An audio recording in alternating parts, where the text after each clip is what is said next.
Welcome to the future, or at least our top 5 list of books that involve the future. Or a futuristic. Yes, that is the one. So we actually didn't have as much of a hard time coming up with this list as we normally do. And when she first told me what the topic was, I was like, oh, we're never come up with anything for that. But we did! Yay! With very little brain power. Surprisingly. Yeah. Okay. So, first on our list of no particular order is Uglies, Pretties, and Specials by Scott Westerveld. I love this series. I really do too. It was just so much fun. And all their technology stuff was just amazing. Just so much fun. Like his bungee.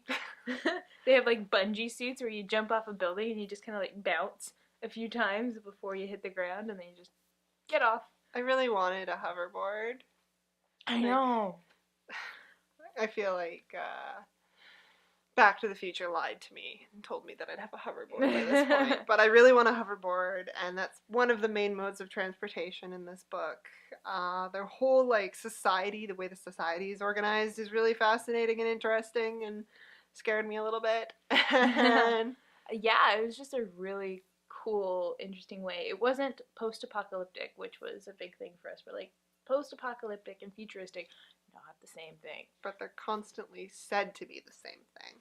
And so we are like, oh, you know what? There was no apocalypse in this. They were just like, hey, society would be better ordered if, up until this age, you can be yourself, and then you go through this time where you party and you have fun, and then after that, you kind of calm down and you go about your daily lives. And it was always really, really cool. Lots of fun. Next on our list, we actually have a graphic novel. What? It's a manga called Ghost in Shell, and we had to read this one for university. It was cool.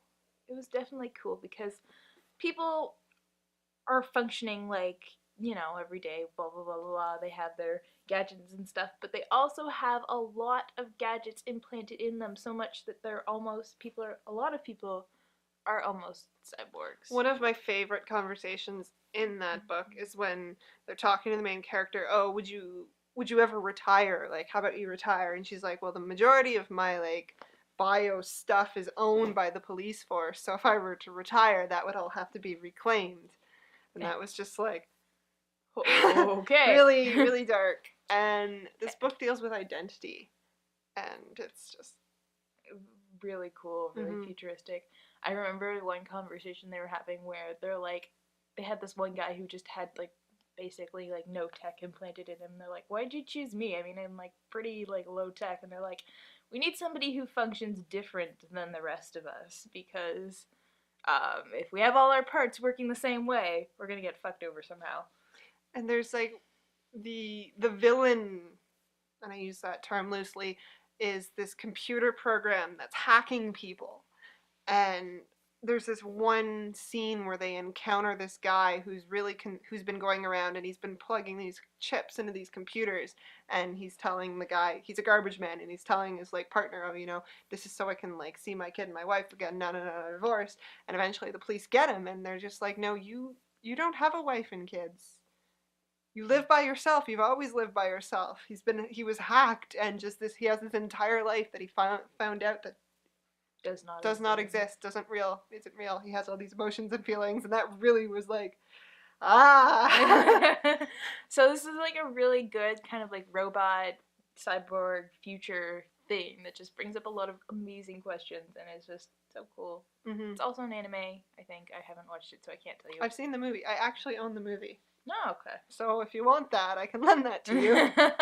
Maybe one day. I don't know if I'm ready. Next on our list, we have The Man from High Castle. Oh, Philip K. Dick.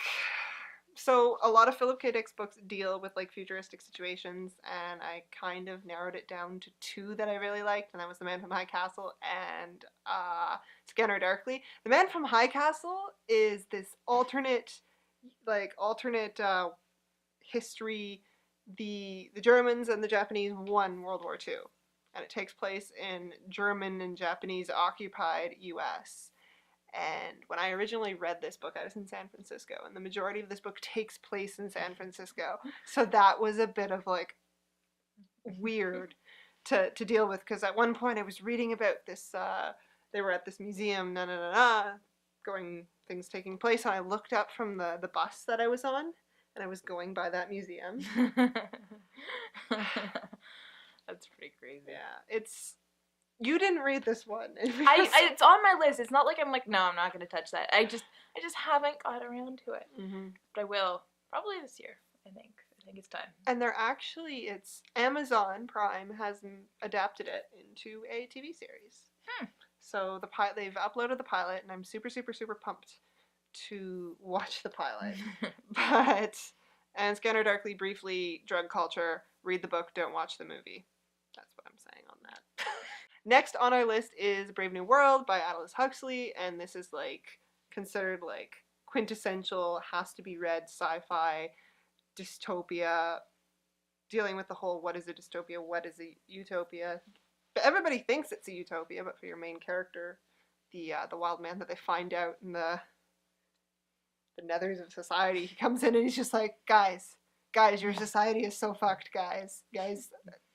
You're all on drugs, and they have this drug called Soma, and it's basically happy. So it's just like you eat happy, because before people aren't born, they're like hatched. Okay. And so before you're born, you've been designated a specific type of role, and so you're created to be that type of person. So you have like the elite, who are like the smart scientists, and then you have like the grunt workers. I think they're... Is it like Superman? Or at least what they're hinting at in that Superman movie? Somewhat, but not really. That's like, what it reminds me of. And so they find it's been so long since I read this, but there's this story about this woman who's left society and ran off into the wilds or whatever.